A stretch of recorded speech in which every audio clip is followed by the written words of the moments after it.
안녕하세요. 책방차차 달콤 엘리입니다. 지난 시간에 이어서 오늘도 책 읽어주는 아이 책비를 소개할 건데요.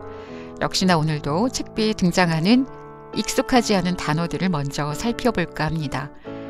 책비에 나오는 직업명, 이것도 또 알아두면 좋겠죠. 우선 가장 읽기 어려웠던 단어 석회가 있습니다. 여러분도 한번 소리내서 읽어보시겠어요? 최석회 라고만 하면 뭐 안 어려운데 하실 수도 있지만 최석회가 저만 잘 안 되는 건가요? 하여튼 일양의 아버지가 귀양을 가고 일양을 거둬준 인물이 최석회인데요. 석회는 이름이 아니라 직업명입니다. 조선시대의 서책 중개상을 이르는 말로 서점이 많지 않던 조선시대에 책거래는 주로 석회들에 의해서 이루어졌습니다. 이들은 책을 팔고자 하는 사람과 사고자 하는 사람을 연결해주고 자신이 책을 사두었다가 사려는 이를 찾아서 팔기도 했죠. 또한 책에 대한 모든 내용을 기억했고 주 고객층인 양반과도 대화가 가능할 정도로 교양을 갖춰야 했습니다. 오늘날로 보자면 북 큐레이터나 서점 MD 정도로 볼 수 있겠습니다. 석회들의 활동이 활발해지며 전성기를 누리던 1771년 영조는 왕을 모독하는 내용이 담긴 명기집략을 문제 삼아서 석회들을 죽이거나 노예 삼아 유배 보내기도 하며 도성 안에서는 한동안 석회들의 왕래가 금지되기도 했습니다. 하지만 이와 같은 탄압에도 불구하고 책에 대한 수요가 줄지 않으면서 그들의 활동은 곧 재개되었다고 합니다. 조선시대 문예 부흥기였던 18세기, 그 배경에는 석회들의 노력이 있었다고 볼 수 있겠습니다. 전기수는 18세기에서 20세기 중반 조선 후기 소설을 직업적으로 낭독하는 사람들을 일컫던 말입니다. 17세기 이후로 한글 문학이 발흥하고 책의 인쇄량이 늘었다곤 하지만 여전히 책값이 비싸서 빌려 읽는 것이 보통이었고 원하는 책을 마음껏 빌려볼 수 있는 것이 아니었던 데다가 문맹자들이 상당히 많았기 때문에 그 틈새를 노려 전기수가 본격 등장했습니다. 주로 마을이나 시장판, 양반집을 돌아다니며 글을 읽어주었고 꽤 인기 있는 직업이었다고 하네요. 현재의 직업군으로 보면 동화구연가나 성우와 비슷한 직군으로 들 수 있습니다. 같은 시대에 또 다른 책 읽어주는 직업으로 책비가 있었죠. 바로 책 읽어주는 아이 책비의 주인공 일양과 같은 여자아이들로 양반집에 불려가서 등장인물에 따라 목소리를 바꿔가며 이른바 동화구연하듯 책을 읽어주는 여종을 이르는 말이었습니다. 책비는 본격적으로 책을 읽기 전에 머리맡에 짠보라는 수건을 두었는데 책을 읽다가 슬픈 대목이 나오면 사대부 집안의 여인에게 미리 알려주었고 여인은 이야기를 듣다 눈물이 나면 수건을 들어 닦았다고 합니다. 수건을 많이 쓸수록 책 읽어주는 값이 더 올라갔다라고 하는데 책에서도 언급되었다시피 듣는 이를 한 번 울리면 솔짠보, 2번 울리면 매화짠보, 5번 울리면 난초짠보라고 했다는군요. 자, 난초짠보가 되기 위해서 고군분투하는 일양이 책 읽어주는 아이 책비 그 세 번째 이야기를 지금부터 시작해 보겠습니다.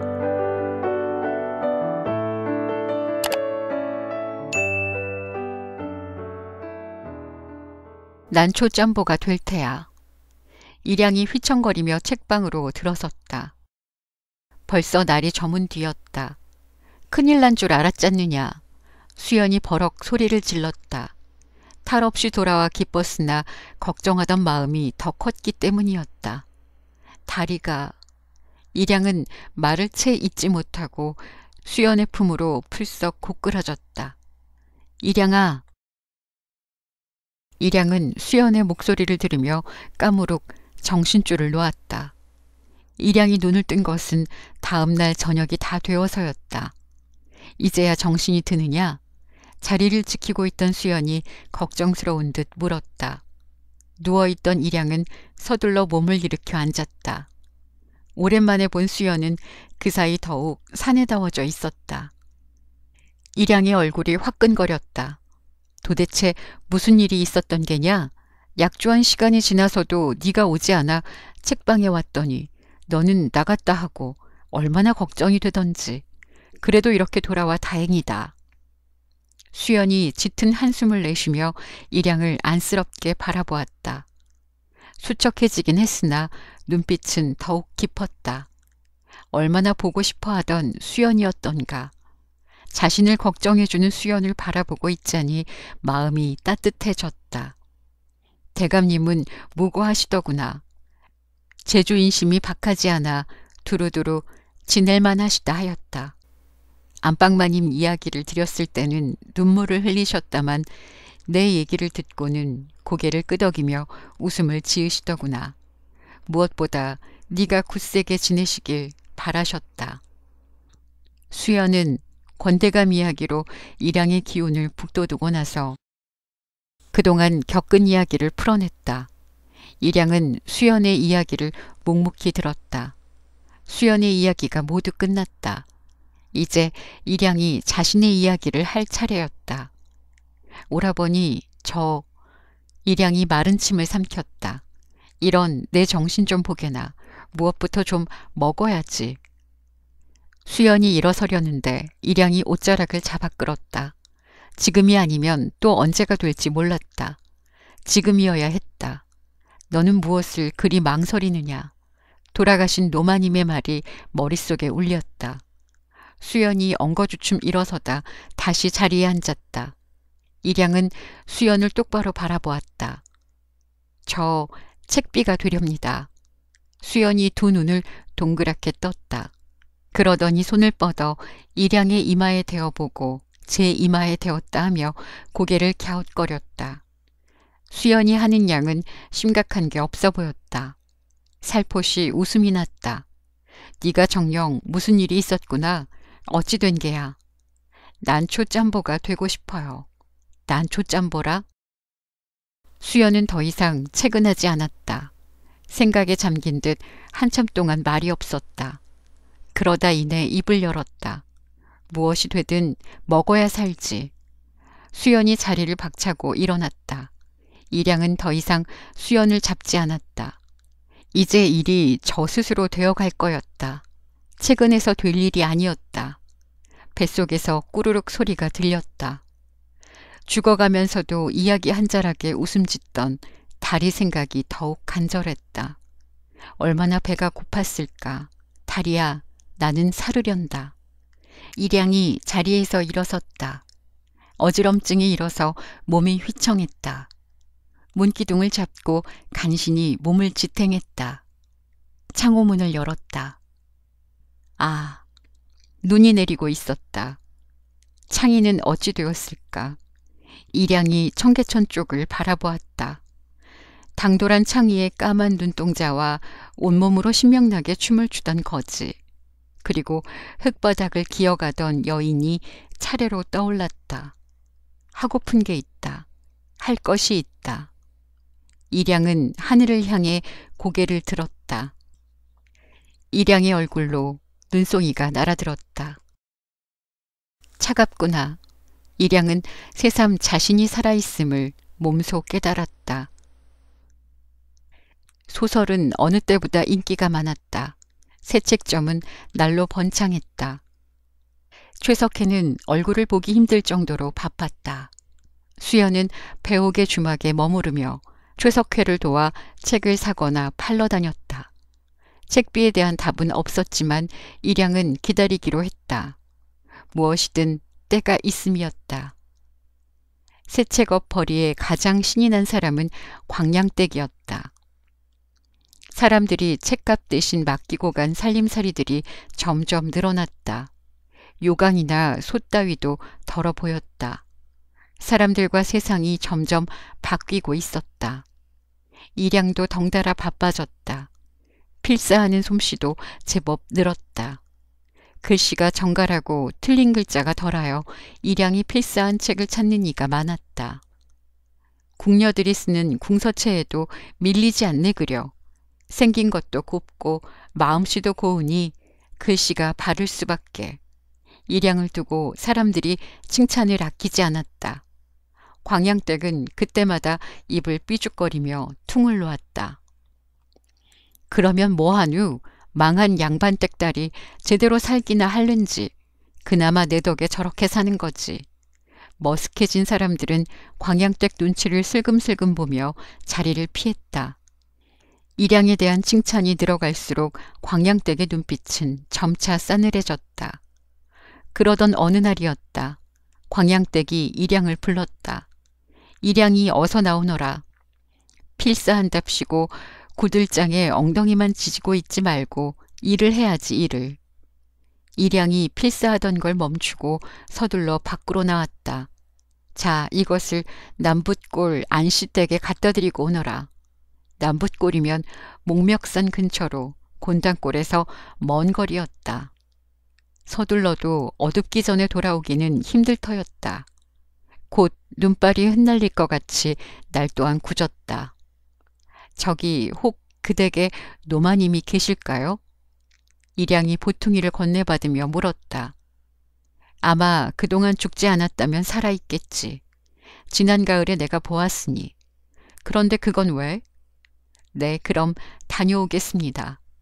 일양은 서둘러 방으로 들어가 떠날 채비를 하였다. 광양댁의 지청구 때문이 아니었다. 어쩌면 책을 읽어드릴지도 몰라. 보퉁이에 든 책은 충과 효를 중히 여기는 소씨 충효록과 몇 권의 한문서책이었다. 일양은 언문으로 지은 사씨 남정기를 따로 챙겨 길을 나섰다. 살을 애는 듯한 찬바람이 불었다. 금세 손과 발이 추위에 곱았다. 그러나 일양의 마음은 봄바람이 불듯 설레었다. 책비가 되기로 마음먹은 뒤로 부지런히 책을 읽었다.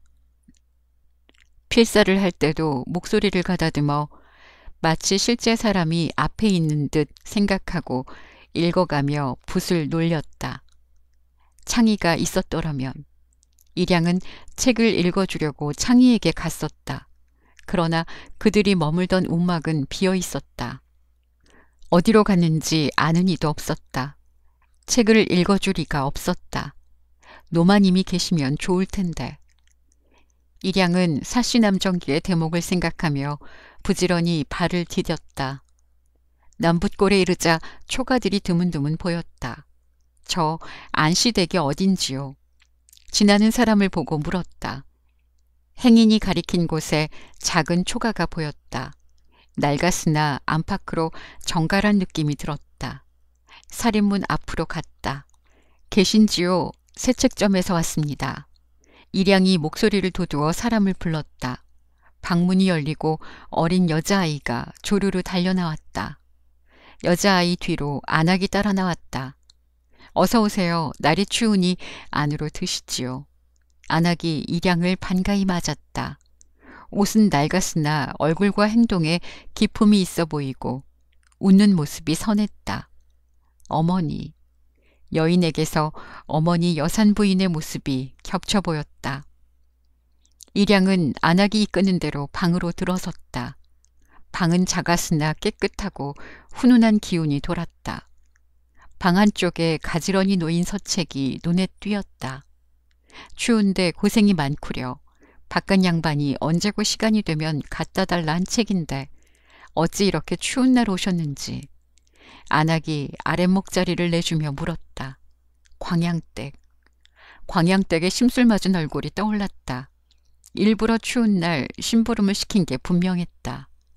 괜찮습니다. 조금 몸만 녹이고 일어서겠습니다. 일양은 윗목자리에 앉으며 말했다. 아랫목에는 병색이 짙은 할머니가 누워 있었다. 여우라, 이분께 따뜻한 물이라도 떠다 드리렴. 마른 잎처럼 바싹 마른 할머니가 나직한 목소리로 말했다. 할머니의 따뜻함이 느껴졌다. 손님이 오셨는데도 내가 일어나지를 못하는구려. 이런 결례를 어찌할꼬 쿨럭쿨럭. 무슨 말씀을요. 저는 괜찮으니 염려하지 마세요.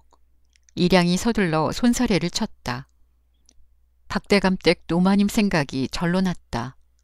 여울이 나가더니 더운 물을 들고 왔다. 고맙다.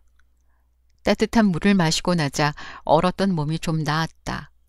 방 안에 어색한 침묵이 흘렀다. 책을 전했으니 이제 일양은 자리에서 일어나야 했다. 그 서책은 무엇인지 일양이 만지작거리는 책을 보며 안학이 물었다. 예, 혹시나 하여 가져와 본 것입니다. 그렇군요. 저도 눈이 이리 나빠지지 않았더라면 좋았을 것을.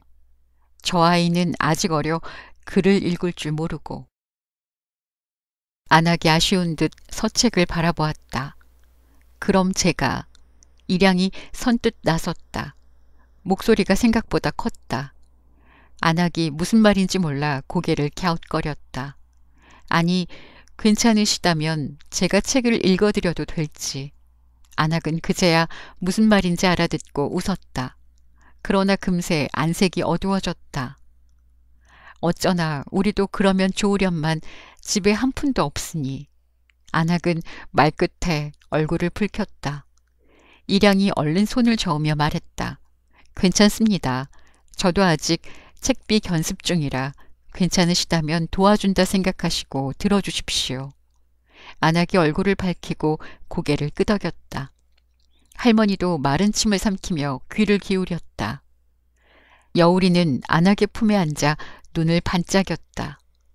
모두가 나를 보고 있다. 모두가 내 목소리에 귀를 기울이고 있다. 일양의 저고리섭이 달싹였다. 가슴이 쿵쿵거렸다. 얼굴이 화끈 달아올랐다. 누군가에게 기쁨을 줄 수 있는 것이 또 다른 기쁨이 되었다. 일양은 숨을 크게 들이마셨다가 천천히 아껴 내뱉으며 한자 한자 책을 읽어내려갔다. 맑은 일양의 목소리에 기쁨이 더해져 있었다. 겨울이 지나야 새봄.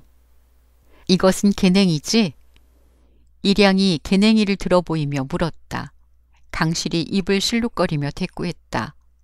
알면서 뭘 자꾸 묻니? 겨울이 지나고 새봄이 왔다. 일양은 향을 맡지 않고도 냉이와 개냉이를 가릴 줄 알게 되었다. 애를 쓰지 않은 것은 아니지만 절로 되었다는 말이 더 옳았다. 아무리 생각해 보아도 그저 신기하기만 했다.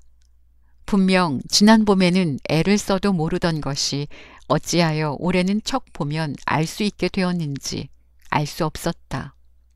개냉이가 무언지 알아도 네 나물 캐는 솜씨는 따라가지도 못하지.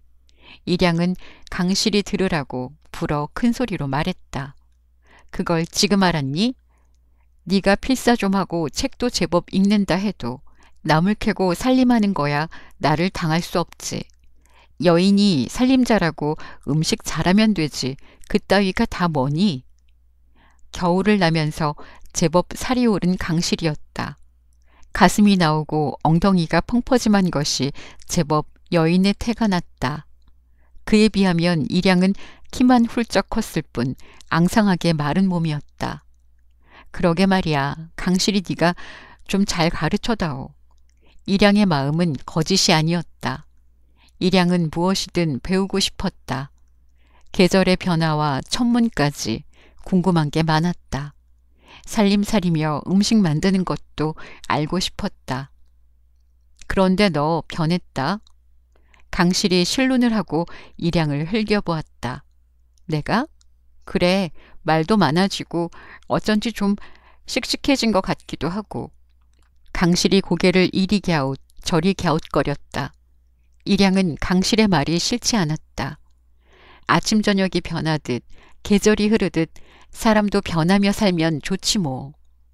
아이고 누가 책비 아니랄까봐 책 읽듯 말도 술술 잘하는구나. 입 놀리다 하루 다 가겠다. 어머니 지청구 듣기 싫으니까 어서 나물이나 캐. 강실이 퉁을 주었다. 이건 냉이지? 일양이 땅에 있는 나무를 가리키며 물었다. 그래. 강실이 퉁명스레 대답했다. 그래도 일양은 칭찬 들은 아이처럼 기분이 좋았다. 일양은 나물이 그득한 바구니 위에 진달래를 한 움큼 꺾어들고 집으로 들어섰다. 화전이라도 찢어주려고 그러느냐? 수연이었다. 귀한 책을 구하러 멀리 다녀오느라 며칠 만에 보는 얼굴이었다. 오라버니가 오실 줄 알고 제가 마련해 왔지요. 일양이 활짝 웃으며 진달래를 내밀었다. 수연이 일양의 두 눈을 지그시 바라보았다. 일양이 얼굴을 붉혔다. 어이 이러시와요. 제 얼굴에 무엇이라도 묻었는지요. 묻었다. 이야기가 묻고 사람들이 묻고 흥이 묻었다. 이제 준비가 얼추 된 것 같구나. 나를 따르거라. 수연이 성큼성큼 대문을 나섰다. 일양은 바구니를 내려놓고 수연의 뒤를 따랐다. 수연은 청계천 초교까지 쉬지 않고 걸었다. 마침 늦지 않았구나. 다리 아래 사람들이 모여 있었다. 차림새가 꾀재재한 이들부터 쓰개치마를 쓴 아씨까지도 궁금한 얼굴이었다. 그들 앞에 웬 노인이 책을 펼치고 앉아 있었다. 노인은 헛기침을 몇 번 하더니 부채를 활짝 폈다. 오늘은 소대성전을 읽어드리리다. 목소리에 힘과 깊은 울림이 있었다. 노인은 문장에 가락을 붙여 시를 읊듯 노래를 부르듯 유창하게 이야기책을 읽어나갔다. 게다가 내용에 따라 온갖 흉내까지 내니 마치 실제인 듯 이야기가 눈앞에 펼쳐졌다. 사람들은 숨소리를 죽이고 귀를 세웠다. 일양도 노인의 이야기에 점점 빠져들었다. 알고 있는 이야기인데도 말하는 사람의 목소리와 높낮이, 박자에 따라 이야기의 맛이 달랐다. 한참 이야기에 빠져드는데 노인이 이야기를 뚝 멈추었다. 뒷이야기가 궁금하여 마른 침이 꿀꺽 삼켜졌다. 노인은 사람들이 엽전을 던져주자 그제야 입을 다시 떼었다. 이야기 값이구나. 일양도 엽전을 노인 앞에 놓인 바구니에 던져 넣었다. 가졌구나. 수연이 일양을 이끌었다. 일양은 이야기를 더 듣고 싶었지만 수연을 따라 자리를 떴다. 이야기에 빠져있는 사람들의 얼굴이 자꾸 돌아봐졌다. 전기수는 이야기로 사람들의 마음을 움직여 웃게 하는구나. 일양은 이야기로 사람들의 고단함을 덜어주는 전기수가 마치 예인처럼 생각되었다. 노인의 책 읽어주는 소리는 이곳에서 알아준단다. 매달 초하루에 여기에서, 초이틀에는 제2교할에서, 초사흘에는 배옥계에 앉아서 읽고, 초나흘에는 교동 입구, 초닷새에는 대사동 입구, 초엿새에는 종로 앞에 앉아서 책을 읽는다는구나. 그렇게 올라가기를 마치면 초1회부터는 거꾸로 내려온단다. 올라갔다가 또 내려오면 보름이 지나느니라. 이제 이야기 읽는 것이 궁금하면 언제든지 찾아가 보아라. 내 솜씨야 저 어른에 비하면 아직 턱없이 부족하니 저 어른이 나보다 더 좋은 얘기를 해주실 게야. 그리고 나는 전기수보다 더 좋은 꿈을 찾았느니라. 더 좋은 꿈이라 하시면 궁금하냐? 일양이 고개를 끄덕였다. 큰 땅을 품을 거다. 그나저나 책 읽어주는 것으로 돈을 벌 수 있다니 참으로 대단한 일이 아니더냐. 그만큼 사람들이 이야기를 쫓아 그런 거지. 이것이 다 이야기의 힘이니라. 그러나 호사다마라고 위험한 책들이 나돌고 있어 걱정이니 너도 책을 가려 읽어야 할 것이야. 위험한 책이라니요? 일양이 놀라 물었다. 그거야 차츰 알게 될 것이고 인생이란 좋기만 하라는 법도 나쁘기만 하라는 법도 없다는 걸 명심하여라. 수연이 한 번 더 다짐을 두었다. 틀린 말이 아닌지라 일양은 더 이상 묻지 않고 고개를 끄덕였다. 나와 갈 곳이 또 있다. 수연이 머물고 있는 주막으로 갔다. 수연이 방으로 들어가 보퉁이를 가지고 나왔다. 보퉁이에는 임경업전, 심청전, 금오신화가 들어있었다. 손때가 묻을 대로 묻어 닳고 다른 서책을 펼쳤다. 책에는 세세히 부호 표시가 되어 있었다. 내가 책 읽기를 연습한 책이다. 우는 대목과 웃는 대목마다 약속된 부호로 표시를 해놓아 목청과 음성을 달리해가며 읽었느니라. 울어도 소리를 죽여가며 우느냐, 목 놓아 우느냐가 다르고 웃는 것도 어느 대목이냐에 따라 다르니 사람들을 보고 읽어내야 할 게야. 일양은 서책을 가슴에 꼭 품었다. 남쪽에서부터 따뜻한 봄바람이 불어왔다. 책방으로 가서 내 책 읽는 법을 일러주마. 가자. 지난 겨울 몇 번 책 읽는 일을 했으나 그때마다 들려온 소리는 책을 잘 읽는구나 라는 소리뿐이었다. 목소리는 낭낭했으나 감정을 제대로 씻지는 못했다. 일양은 책을 가슴에 꼭 품고 수연의 뒤를 따랐다. 성큼성큼 걷는 수연을 따라 일양의 발걸음도 크고 힘이 넘쳤다. 새 책점으로 들어서자 최석회가 한박 웃음으로 일양을 맞았다. 일양아, 대감이. 최석회가 눈물을 보였다. 수연이 서찰을 건네받아 펼쳤다. 서찰은 최석회가 알고 있는 사원부 서류로부터 온 것이었다. 서찰을 읽는 수연의 얼굴에 환한 빛이 어렸다. 일양아, 대감님이 풀려나신다는구나. 그래야지. 임금님도 대감마님의 학식과 덕망을 알고 계신 게야. 막혔던 숨이 터지면서 가슴에 맺혔던 응어리가 풀려 나갔다. 이 소식이 권대감에게 전해지고 권대감이 돌아오기까지는 제법 오랜 시간이 걸릴 것이지만 일양은 기쁜 마음으로 기다릴 수 있었다. 봄볕이 따뜻하구나. 꽃향기가 향기롭구나. 봄바람이 부드럽구나. 일양은 멀리 권대감이 있는 남쪽 하늘을 바라보며 기쁨의 눈물을 흘렸다. 진정 무엇이 되려느냐. 희망을 품은 시간은 꿈결처럼 몽롱하고 때론 꽃향기처럼 향긋하게 흘러갔다. 일양은 교동 이부사댁 마님 앞에 다소곳이 앉았다. 책비 부름을 받고 나선 자리였다. 마님은 어서 이야기를 시작해 보라는 듯 일양을 지그시 바라보았다. 다른 마님들은 저희끼리 일양을 놓고 수군거렸다. 일양은 떨리는 마음을 진정시키고 크게 숨을 들이켰다. 그러고는 눈을 지그시 감았다가 뜨며 책을 펼쳤다. 이제는 하도 읽어 줄줄 외울 수 있는 심청전이었다. 일양은 자신이 마치 심청이가 된 심정으로 책을 읽기 시작했다. 심청이 태어나자마자 어머니를 잃은 대목, 안못 보는 신봉사가 어린 심청을 안고 젖동량을 다니는 대목, 어린 심청이 아비를 대신해 밥을 얻으러 다니는 대목을 낭낭하면서도 슬픔에 젖은 목소리로 읊조렸다. 일양의 목소리에는 슬픔이 배어 있어 듣는 이의 마음까지도 아련하게 만들었다. 불쌍한 청이를 어쩌면 좋누. 어린 것이 쯧쯧쯧.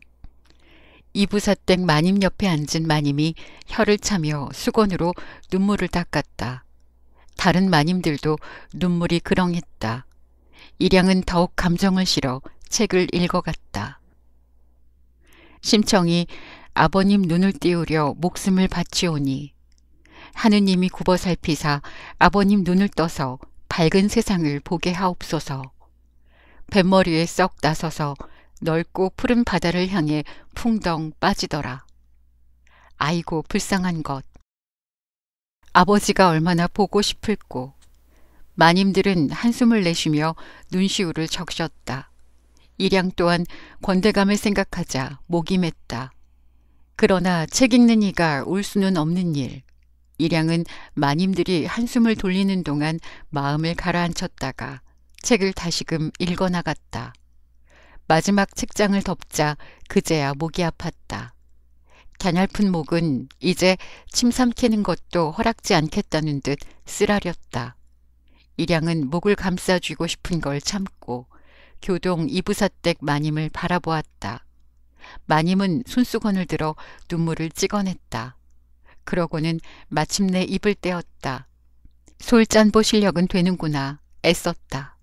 마님이 엽전 꾸러미를 내밀었다. 솔짠보라니 드디어 짠보 소리를 듣는구나. 일양의 가슴이 파르르 떨렸다. 매화짠보나 난초짠보에는 미치지 못하지만 책비로서 인정받은 첫 말이었다. 일양은 두 손을 내어 엽전을 받아들었다. 책을 대여섯 권 빌려줘야 받을 수 있는 값이었다. 지난 겨울 책비싸구로 받은 몇 푼에 비하면 실로 큰 돈이었다. 나흘 뒤에 손님들이 오시니 그때 한 번 더 오너라. 이야기를 유난히 좋아하는 마님도 계시니 그때는 실력을 좀 더 발휘하고. 일양은 떨리는 가슴을 서책으로 지그시 누르고 방을 물러나왔다. 손을 펴보았다. 조그만 엽전 꾸러미가 땀에 젖어 번들거렸다. 태어나 제 힘으로 처음 번 큰돈이었다. 엽전 꾸러미가 어느 금은보화 못지않게 귀하게 여겨졌다. 양반댁 아씨로 어릴 적부터 여러 폐물을 보아왔으나 그것들은 스스로 번 것들이 아니었다. 제 밥벌이를 저 스스로 한다는 것은 묘하게 가슴 설레는 일이었다. 일양은 다시금 엽전을 힘주어 쥐었다. 대문을 나서니 짙은 푸르름이 와락 달려들었다. 어느새 더위가 기승을 부리고 있었다. 일양은 멀리 남쪽 하늘을 바라보았다. 아버님께도 책을 읽어드릴 날이 곧 오겠지요. 열심히 실력을 갈고 닦아 난초짬보가 되겠습니다. 일양은 마음이 바빴다. 나흘 뒤가 벌써 걱정이었다. 듣는 귀가 밝으신 마님에게도 짠보 소리를 듣고 싶었다. 목이 상하지 않게 조심하면서 책 읽기를 멈추지 않았다. 일양이 내민 엽전 덕에 광양댁의 잔소리는 잠시 사그라들었다. 그러나 일양이 바라는 실력이 나와주지 않았다. 좀 더 흥을 내보고 싶어 소리를 높이면 목소리가 갈라졌다. 이러다 자칫 목소리가 쉬기라도 하면 큰 낭패였다. 처음에 읽으려던 책을 다른 것으로 바꾸었다. 조금은 느리게 읽어도 될 만한 것이었으나 그만큼 지루하게 느껴졌다. 이를 어쩐단 말이냐. 아버님이 돌아오시기 전에 난초짬보 소리를 들어야 하건만 이러다 솔짬보도 되지 못할 판이니. 일양의 한숨이 짙어졌다. 일양은 여러 서책을 가져다 읽고 또 읽었으나 마음에 차지 않았다. 내일이면 마님들 앞에서 책을 읽어야 하는데 이 일을 어쩌면 좋단 말인가. 다급한 마음에 심청전을 들고 수연을 찾아갔다. 도움말이라도 듣고 싶었다. 수연이 꾸리던 괴나리 보찜을 허겁지겁 치우고 일양을 맞았다. 일양은 책비 생각뿐이라 수연의 괴나리 보찜을 보지 못했다. 좁은 방 안에 둘 뿐이었다. 아무리 오라버니 같은 수연이었지만 일양의 얼굴이 붉어지는 것은 어쩔 수 없었다. 어디 솔짬보가 하는 소리 좀 들어보자. 수연이 헛기침을 하고 자리에 앉아 두 눈을 감았다. 일양이 목을 가다듬고 심청전을 읽어내려갔다. 심청이 아비를 살리기 위해 어부들에게 몸을 파는 대목에 들어설 때였다. 이만하면 됐다. 수연이 눈을 떴다.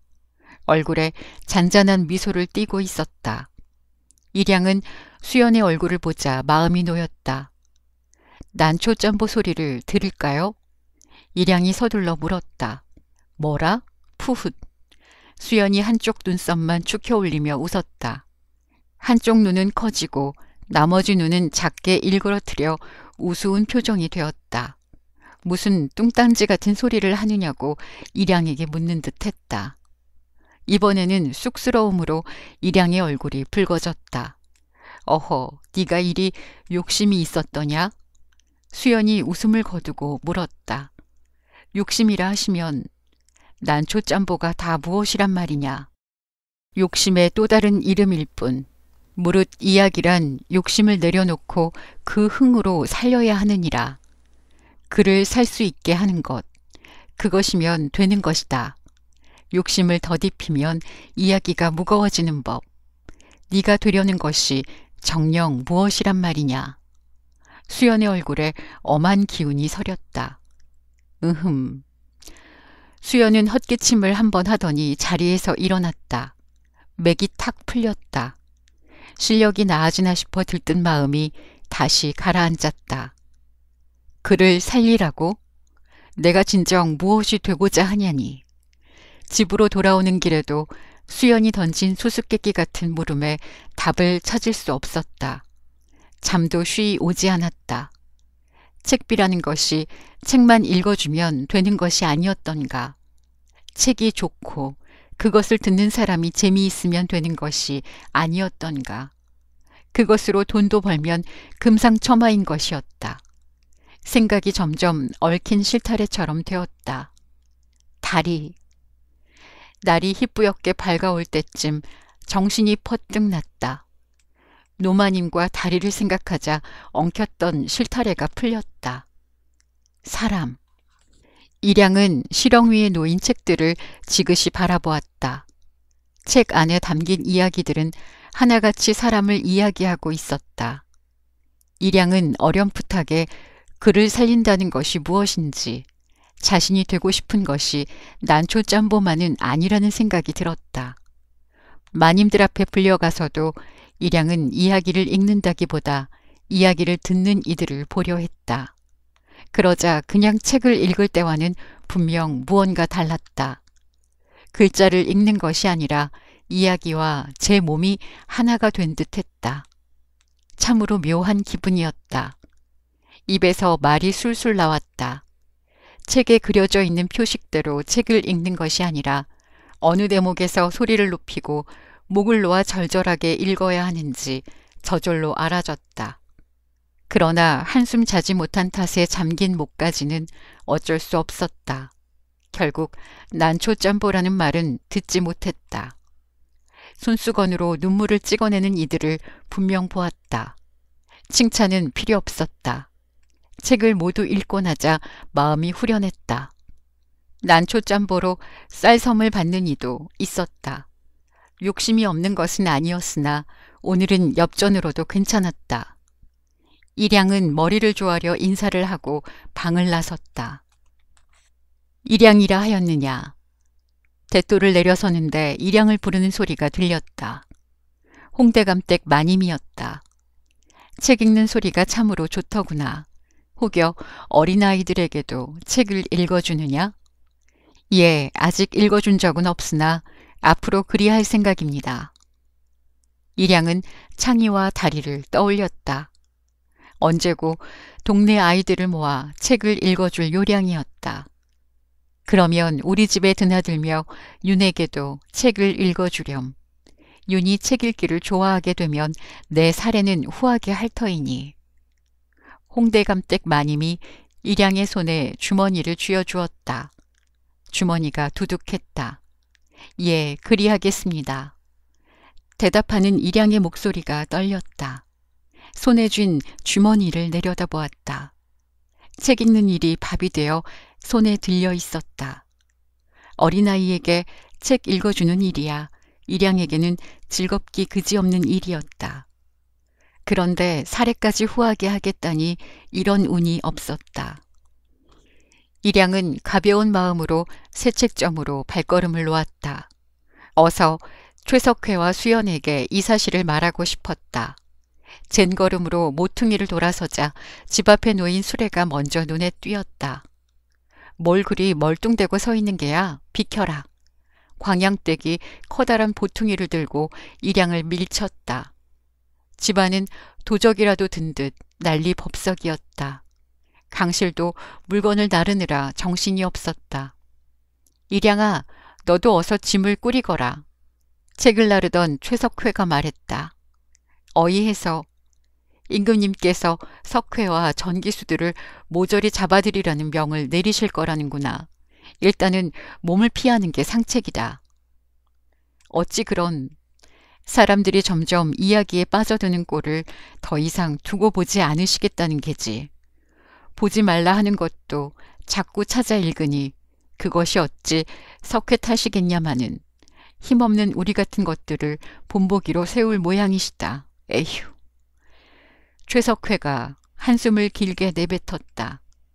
하지만 아버님이 곧 돌아오실 터인데 아주 멀리 가는 것도 아니고 틈틈이 상황을 엿보면 되지 않겠느냐. 최석회가 골목길을 힐끔거렸다. 갑작스레 광양댁에 끼어들었다. 너는 그럼 얘 있으면서 집을 보면 되겠구나. 양식은 좀 남겨놓고 갈 터이니 그리 해라. 일양은 덜컥 겁이 났다. 집에 혼자 있다 무슨 봉변을 당할지 모르는 일이었다. 그러나 이대로 길을 떠나면 권대감도 언제 만날지 알 수 없고 홍대감댁 책비 일도 못하게 되는 거였다. 어찌 아이를 혼자 집에 둔단 말이오. 어림없소. 최석회가 굳은 얼굴을 하고 목소리를 높였다. 광양댁이 지지 않고 최석회에게 쏘아붙였다. 우리가 살지 죽을지도 모르는데 남 먼저 챙긴단 말이에요. 게다가 가기 싫다잖아요. 이 사람이 정녕. 최석회가 광양댁에게 눈을 부라렸다. 저는 괜찮습니다. 오늘 홍대감 댁에서 책비로 들어오라 하셨어요. 일양은 일단 홍대감 댁에 의탁해 볼 생각으로 말을 꾸며냈다. 최석회에게 더 이상 짐이 되고 싶지 않았다. 잘 됐네. 그럼 우리 어서 가자고요. 이대로 있다가 관아에 끌려가 목이 잘리면 그때는 저 아이 걱정을 하고 싶어도 못하지 않수. 광양댁이 최석회를 밀쳤다. 홍대감이라니 혹여 홍낙천을 말하는 것이냐? 최석회가 광양댁을 휙 뿌리쳤다. 그것은 저도 잘 알지 못하옵고 다만 안국방 홍대감 댁이라고만 들었어요. 설마 아니겠지. 안국방의 홍대감이라면 여럿이니. 어허, 지금 알아볼 수도 없고 이 일을 어찌하면 좋누. 최석회가 한숨을 내쉬었다. 그러다 목이 달아나면 되겠구려. 얼굴이 붉어진 광양댁이 소리를 질렀다. 최석회가 체념한 듯 고개를 저었다. 이 사람 말이 틀리지 않구나. 우리는 전주로 피신을 갈 것이다. 일단 몸을 피하고 상황을 보아 다시 오마. 그런데 수연 오라버니는? 일양은 주위를 두리번거렸다. 수연의 모습이 보이지 않았다. 최석회가 바쁜 걸음을 멈추고 일양을 바라보았다. 수연이는 일이 일이 될 줄 모르고 오늘 아침에 먼 길을 떠났단다. 너를 보면 떠날 자신이 없다는 말을 하더구나. 권대감이 돌아올 때까지 기다리면 좋으련만. 이번 청나라 사절단과 함께 갈 기회를 놓칠 수도 없는 일인지라. 이곳에 있다 무슨 변고를 당하는 것보다 오히려 잘된 일이 아니더냐. 겨울이 오기 전에 돌아올 것이니 걱정 말거라. 최석회는 일양의 어깨를 토닥이며 서찰 하나를 내밀었다. 수연이 남긴 것이었다. 일양은 뒤통수를 호되게 얻어맞은 듯 멍했다. 그제야 어젯밤 수연의 행동거지가 떠올랐다. 급하게 숨기던 괴나리 보찜하며 헤어질 때의 슬픈 눈빛이 무엇인지 이제야 알았다. 나만 보느라 곁에 사람을 보지 못했구나. 이 일을 어쩌면 좋단 말인가. 일양의 마음속에 회오리 바람이 일었다. 회오리 바람은 일양의 속을 헤집어 놓았다. 쓴물이 올라왔다. 일양은 차마 수연의 편지를 읽지 못하고 움켜쥐었다. 그 사이 번갯불에 콩 볶듯 모든 일이 순식간에 끝났다. 최석회는 부디 몸성이 있으라는 말을 몇 번이나 한 끝에 발걸음을 돌렸다. 짐을 실은 달구지와 최석회, 광양댁, 강실이 멀어졌다. 강실은 끝까지 일양과 눈을 마주치지 못했다. 그저 작은 수건에 싼 걸 내밀었을 뿐이었다.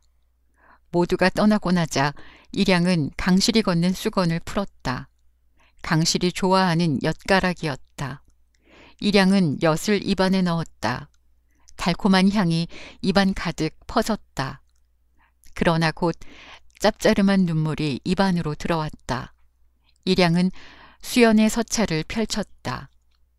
어른거리는 눈물 사이로 반듯한 수연의 글씨체가 보였다. 일양 보아라. 청나라 북경이라는 곳에 가면 유리창 거리가 있다는구나. 그곳에 가면 온 세상 책이 다 모여 있다더라.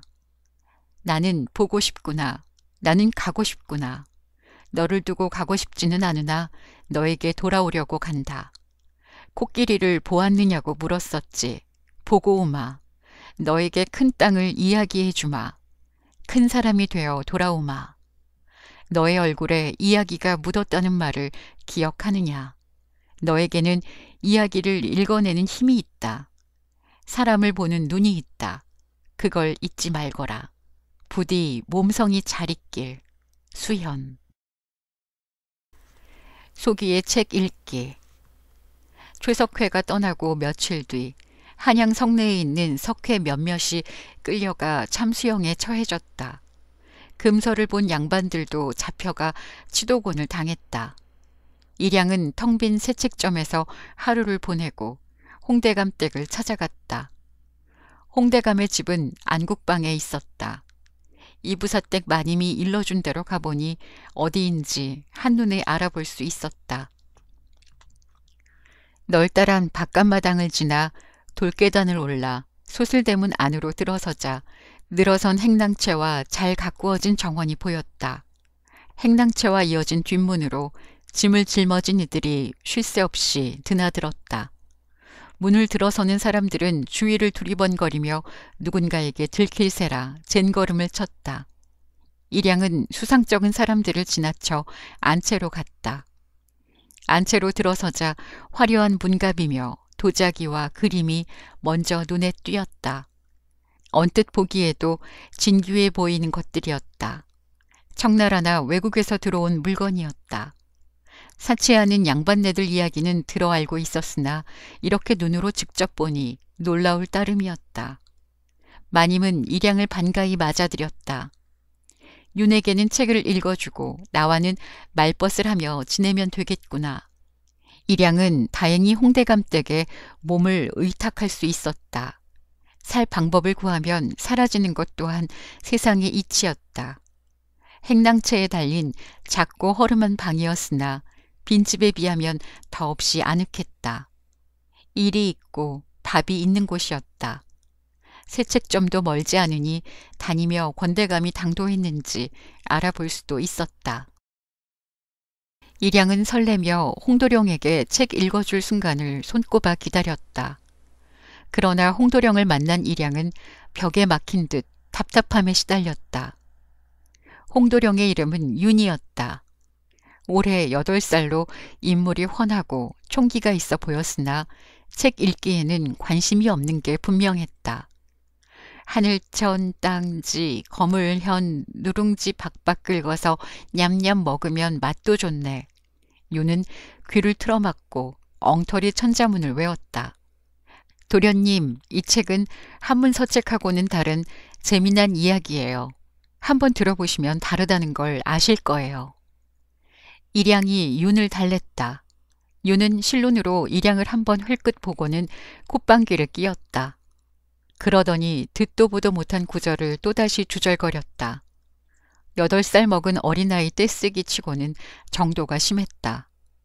제가 도대체 왜 저러는지 원, 쯧쯧쯧. 마님이 혀를 차며 자리에서 일어났다. 배불리 먹고 따뜻한 잠자리에 부족한 것 없는 윤이었다. 그러나 일양은 겉보기에 번지르르한 윤에게서 허기와 같은 그늘을 보았다. 죽은 다리와 윤은 다를 것이 없다. 그저 어린아이일 뿐이 아니더냐. 일양은 윤이 야단법석을 떨어도 시간을 정하여 윤을 찾아갔다. 그러고는 서책을 펼쳐 정한 만큼을 읽고 일어섰다.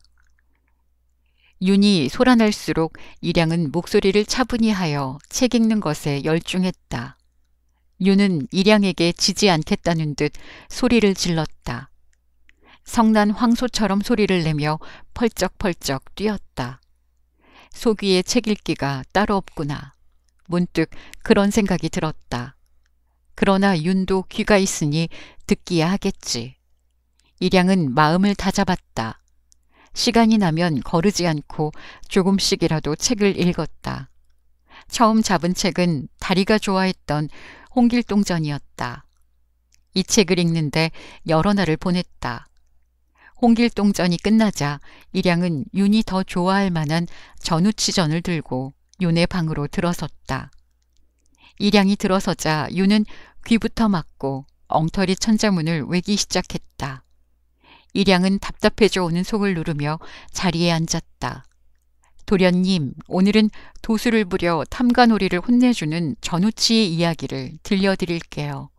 참으로 신묘하고 재미난 이야기이니 한번 들어보세요. 흥, 그런 게 어딨어. 윤이 불퉁거렸다. 일양이 고개를 숙이고 빙그레 웃었다. 홍길동전을 며칠에 걸쳐 혼자 읽어낸 일양이었다.